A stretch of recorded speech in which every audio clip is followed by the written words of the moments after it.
Bem-vindos a mais um Psicóloga na Tela. Meu nome é Erika, sou psicóloga e esse é um quadro que a gente faz aqui no canal onde a gente analisa cenas de filmes ou séries que contém psicóloga e compara com a realidade. Será que um psicólogo realmente falaria ou agiria daquele jeito? Vamos conferir! O Psicóloga na Tela de hoje é de um filme que foi recomendação de uma seguidora aqui no canal. O filme se chama Reine Sobre Mim e é um filme do Adam Sandler de 2007. O filme conta a história de Charlie, que é interpretado por o Adam Sandler, e um amigo dele, o Alan. Ambos foram colegas de faculdade de odontologia há um tempo atrás e acabam se reencontrando nos dias atuais. Na sinopse do filme, você logo vai ver que o Charlie ele sofreu um evento bem traumático. Então o Charlie perdeu no acidente de 11 de setembro a família dele, que constituía a esposa e 3 filhas pequenas. E o filme se baseia muito em como o Charlie vai fazendo ou não essa adaptação depois desse evento. Whole family in a plane crash. He's lost now. Charlie Fineman for Dr. Johnson. You don't have an appointment, sir? Oh, we're friends. We were college roommates. And? I used to sleep in the nude. Esse vídeo ele vai conter um pouquinho de spoilers, então já tô te avisando para você ver se você quer ver ele inteiro ou não, se quer ver primeiro o filme e depois voltar aqui. E antes da gente começar a análise, não se esquece de curtir esse vídeo se você gosta do quadro do Psicóloga na Tela, se inscrever no canal e comentar aqui embaixo quais outros filmes ou séries você gostaria que eu analisasse ou falasse sobre. No filme, a gente já consegue ver e é até falado que o Charlie sofre de TEPT. TEPT é transtorno do estresse pós-traumático. Como se trata de um transtorno, há várias mudanças significativas em termos cognitivos, comportamentais e sociais na vida do Charlie depois desse evento traumático. E um ponto interessante aqui é que você não precisa estar necessariamente fisicamente no evento traumático para que você acabe desenvolvendo um TEPT. No caso de Charlie, ele não estava no avião nem perto do atentado de 11 de setembro, mas ele soube o que aconteceu com a família dele. E isso é um critério que inclusive está no DSM, que é o Manual Diagnóstico e Estatística de Transtornos Mentais. É o livro base que a gente utiliza para falar e diagnosticar sobre transtornos. Além desse fato dele saber que a família dele teve um acidente, teve um evento muito traumático, uma morte muito traumática, ele também apresenta outros sintomas importantes que também aparecem no DSM. Então, falando um pouquinho mais dos sintomas que o Charlie apresenta, que também se encontram no DSM-5 para um transtorno do estresse pós-traumático, a gente tem as lembranças intrusivas e angustiantes. Ao longo do filme, o Charlie nos deixa ciente que ele tem alguns pensamentos que ele não queria pensar sobre, ele inclusive tenta tapar esses pensamentos com as músicas, com o fone de ouvido, ele avisa a sogra dele que aonde quer que ele vá, ele lembra das meninas, lembra da esposa, então percebe-se que ele tem sim muitos pensamentos intrusivos. I have these things that I don't like to think about. I can't do this. I gotta put these back home. Pensamentos intrusivos é esses pensamentos que não necessariamente a gente quer pensar e são um pouco angustiantes, são ruins, Tem um caráter, um conteúdo assim que não é agradável, Então ele presencia bastante isso no dia a dia dele. Charlie também apresenta um sofrimento intenso e prolongado, que também é um outro critério para TEPT, principalmente quando é exposto com alguma coisa que lembra da família dele, então ele não consegue ver fotos, ele não consegue falar sobre, ele fica muito desorientado, ele entra em uma crise emocional, tem uma variação intensa das emoções. Single now after what happened with your family and everything. Oh, hey, I don't have a family, Johnson. No, I know you don't. Who sent you here? A evitação do Charlie também é uma constante na vida dele depois do estresse pós-traumático e isso também se enquadra como critério. Não só a evitação física de pessoas e lugares, mas também a evitação emocional, A evitação dos pensamentos que ele sempre está tentando contornar de alguma maneira. Charlie também tem um estado negativo persistente, isso também se enquadra. Interesse ou participação bastante diminuída nas atividades que eram significativas para ele antes. Sentimento de distanciamento e alienação perante as outras pessoas. E a gente percebe muito isso, principalmente quando entra o Alan em cena e tenta fazer esses primeiros contatos com o Charlie, como ele é distante, não consegue muito interagir, não consegue empatizar quando o Alan sofre uma perda importante no filme também. Então a gente vê que ele apresenta, sim, esses sinais de alienação, de distanciamento social. Outro ponto muito importante que o Charlie apresenta e também se enquadra no transtorno de estresse pós-traumático é os ataques de raiva. Mesmo tendo pouca ou nenhuma provocação, a reação que ele tem geralmente é desproporcional ao estímulo. E ele chega a ter essas agressões verbais, ele se mostra muito irritadiço, ele sai do lugar, você vê a raiva, né, no tom de voz dele, nas expressões faciais. Isso também é uma constante que o Charlie apresenta. E um ponto interessante no filme, que também tem muito a ver com o TEPT, é a questão da amnésia dissociativa. O próprio DSM, né, o livro dos transtornos mentais, ele traz a amnésia dissociativa como um dos sintomas ou possibilidades que pode ocorrer, sim, com pessoas que sofreram um estresse muito intenso. Então no filme a gente vê que o primeiro contato do Alan com o Charlie fala que não lembra quem ele é, não lembra do período da faculdade, não sabe do que o Alan tá falando, então a gente até causa esse estranhamento, né? Como assim não lembra? E o DSM coloca que é uma das possibilidades que pode acontecer, a pessoa ter esse apagão. Dissociar um pouquinho da realidade. We were college roommates? Yeah, you slept naked most nights. And you were a sleepwalker. It was the worst 2 years of my life. Então a gente vê que tudo isso traz prejuízos muito significativos para o Charlie. E provavelmente a gente está falando de um caso grave de TEPT, né? Imagina, você dissociar um pouco da realidade por conta de um transtorno é uma condição grave mesmo. E além disso, o Charlie ainda pode ter algumas outras comorbidades, né? Como sintomas depressivos, um luto complicado, a amnésia dissociativa que a gente comentou antes, ou enfim, algumas outras questões que a gente não necessariamente sabe, não tem como diagnosticar assim, né? Teria que ver o caso bem de perto para conseguir falar mais apropriadamente sobre. E aí o filme vai desenrolando e a gente vê que o Alan vai conseguindo entrar um pouquinho mais na vida do Charlie para dar esse apoio para ele, né? Não só isso, o Charlie de certa forma também dá apoio para o Alan, porque o Alan também está passando pelas próprias questões. Mas enfim, esse não vai ser o ponto. E aí chega um determinado momento do filme que o Alan, ele força o Charlie a ver um terapeuta. Num sentido assim, o Alan arma um encontro entre um terapeuta e o Charlie. Porque o Alan vê que o Charlie tá precisando de ajuda. Só que o Charlie, ele não tá querendo ir num terapeuta nesse momento. E aí o Alan força esse encontro. Só que ele não avisa o Charlie que ele ia fazer isso. E aí eles estão numa loja de discos e o Alan fala, esse aqui é meu amigo, vamos tomar um café junto, enfim, vamos comer alguma coisa. E o Charlie fica meio assim, ele não gosta muito dessa interação, porque ele já não gosta muito de interações, de socializar. E fica ainda mais estranho porque ele percebe que é um terapeuta. E assim, me admira um pouco um terapeuta aceitar essa condição de atender alguém que não quer ser atendido, que nem sabe que você é um terapeuta ou por que você está ali. Na clínica particular, eticamente, a gente não pode fazer isso. É até como se o terapeuta meio que subestimasse o Charlie, né? Ele tá criando uma barreira no vínculo muito importante ali. Como é que tu vai criar um vínculo de confiança com o teu paciente se você já começa mentindo para ele?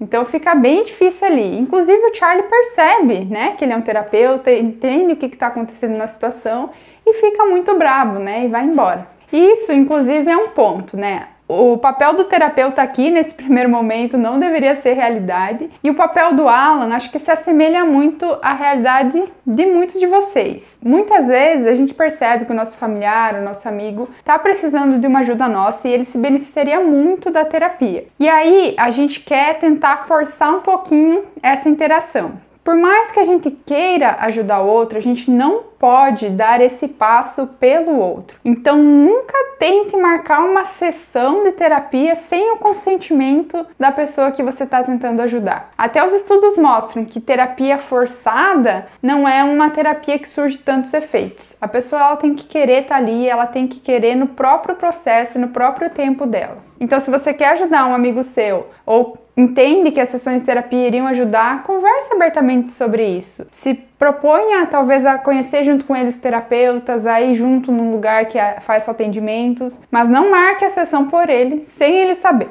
Mas após esse primeiro contato do Charlie com esse primeiro terapeuta, ele pensa a respeito e ele aceita fazer terapia. Mas claro, não com esse terapeuta ali, porque o vínculo já estava quebrado. Mas eles aceitam em uma outra terapeuta, que inclusive ela até apareceu no começo do filme. E ela se mostrou um pouquinho mais ética do que esse terapeuta que a gente estava vendo antes. Ela se mostrou mais ética porque o Alan tentava pegar uns conselhos, umas análises gratuitas ali com ela quando ela estava saindo do consultório. E ela sempre delimitava o espaço, sugerindo que ele marcasse a sessão para que eles pudessem conversar sobre isso, mas que ela não podia ficar atendendo ele dessa maneira mais informal. E aí beleza, começa as sessões de Charlie. E o filme mostra cerca de umas 4 sessões. Elas acabam sendo bem rapidinhas porque Charlie não se sente confortável nas sessões e inclusive pede para terminar antes. A gente tem que entender que o Charlie é um paciente difícil de manejar mesmo, porque ele está com sintomas de um transtorno muito intensificados, à flor da pele. E acaba sobrando para as relações dele, inclusive a relação com a terapeuta. E muitas vezes a gente vê que a terapeuta até se sente desconfortável ali, mas eu acredito que ela, de maneira geral, manejou as situações de uma maneira profissional.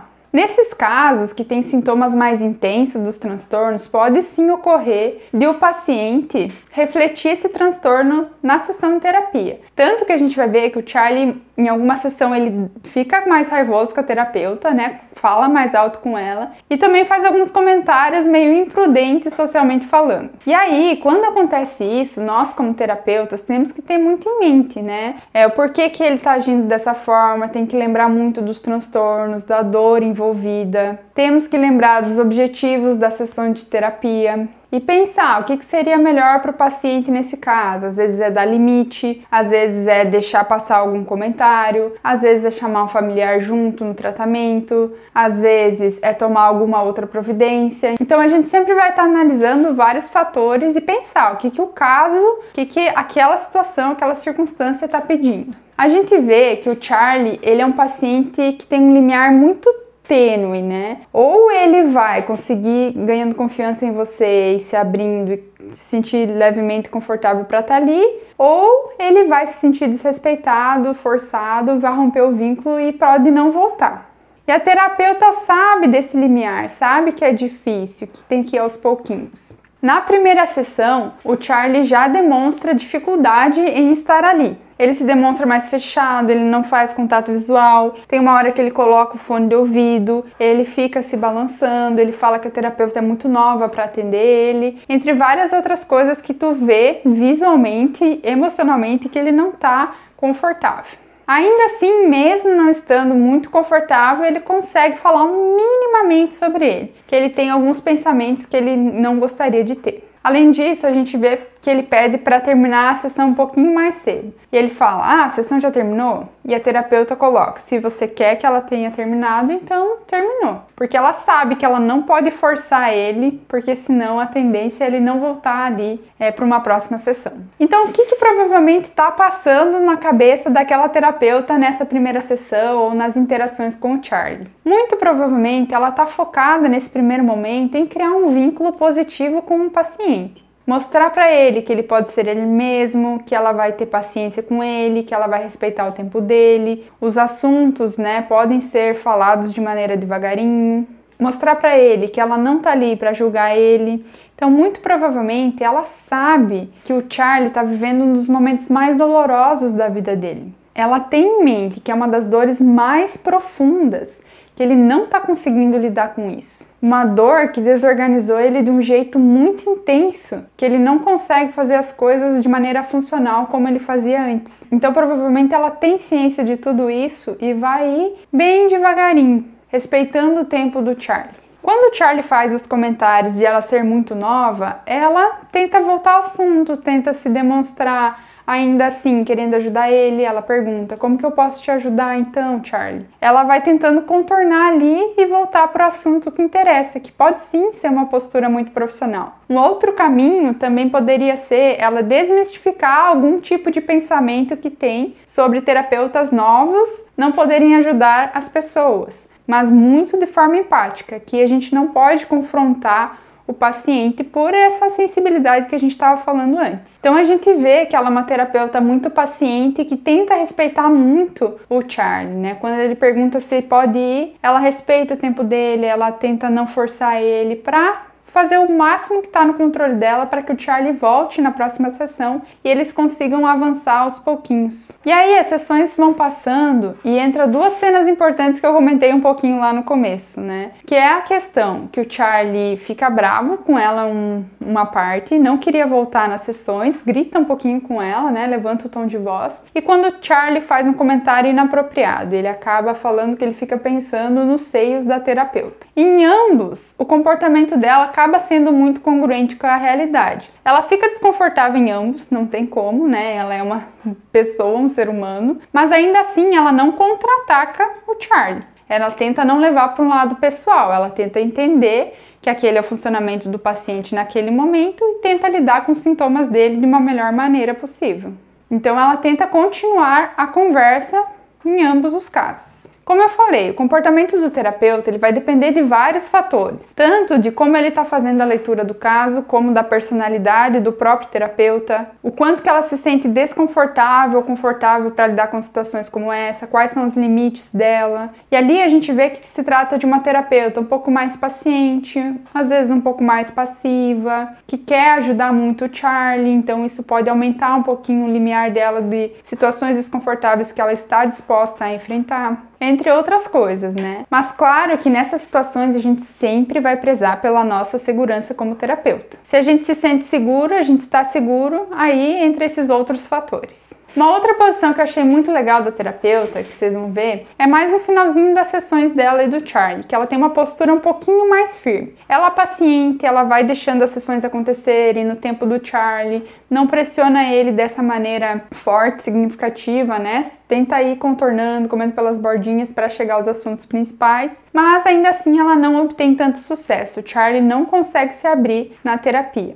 E aí ela pontua exatamente isso. É uma das nossas funções como terapeuta ver as barreiras que está acontecendo no nosso tratamento, explicitar elas e tentar achar acordos em conjunto com o nosso paciente. De fato, não adianta você ir para a terapia se você não falar dos problemas que precisam ser tratados. Claro que você pode sim pensar e falar sobre outros assuntos que não necessariamente tenham a ver com o problema em questão, tanto para criar um vínculo, tanto para você começar a se sentir mais confortável na terapia, tanto para tua terapeuta te conhecer um pouquinho melhor, mas não é só disso que vive a terapia, né? A gente precisa falar dos problemas. E o Charlie estava sendo muito evasivo. E ela pontua isso, né? Que precisa falar um pouquinho mais sobre a história dele. E que, inclusive, se ele não se sentir bem ali, ele pode falar com outras pessoas. Então ela demonstra uma empatia e um genuíno cuidado com o Charlie quando ela sugere isso. Inclusive, é a partir desse pontapé que ela dá, né?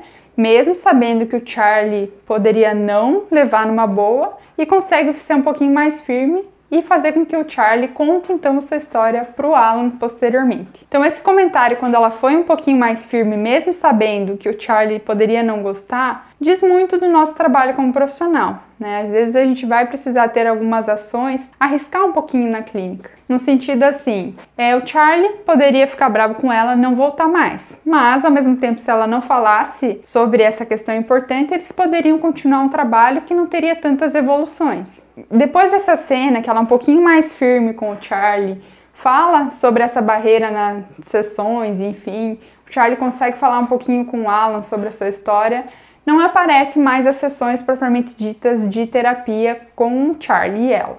Ela acaba aparecendo depois no filme, ajudando o Charlie a lidar com outras questões lá do julgamento dele, enfim, mas as sessões não aparecem mais. E o filme mostra muito isso, né? Que o Charlie ele vai ter o seu próprio tempo para trabalhar as suas questões. Ele acaba fazendo pequenos avanços durante aquele tempo ali do filme que a gente acompanha ele. Não são avanços tão significativos, né, em prol da nossa expectativa de querer ajudar alguém, de querer ver o outro bem, ou tão funcional quanto era antes do transtorno de estresse pós-traumático, mas são avanços que foram possíveis fazer ali na vida do Charlie. Então, por mais que a gente queira muito ajudar alguém, a gente precisa respeitar o próprio processo da outra pessoa. E às vezes o que a gente pode fazer pelo outro é estar ali para apoiar ele no caminho que ele precisa seguir. Então é isso, pessoal, espero que vocês tenham gostado do vídeo de hoje. Agradeço demais a indicação, comentem aqui quais outros filmes ou séries vocês gostariam que a gente conversasse sobre. Não esquece de curtir esse vídeo e compartilhar com seus amigos. Se você ainda não é inscrito no canal, também se inscreve e vai ver os outros psicólogas na tela que também tem por aqui. Fiquem bem, vejo vocês na próxima!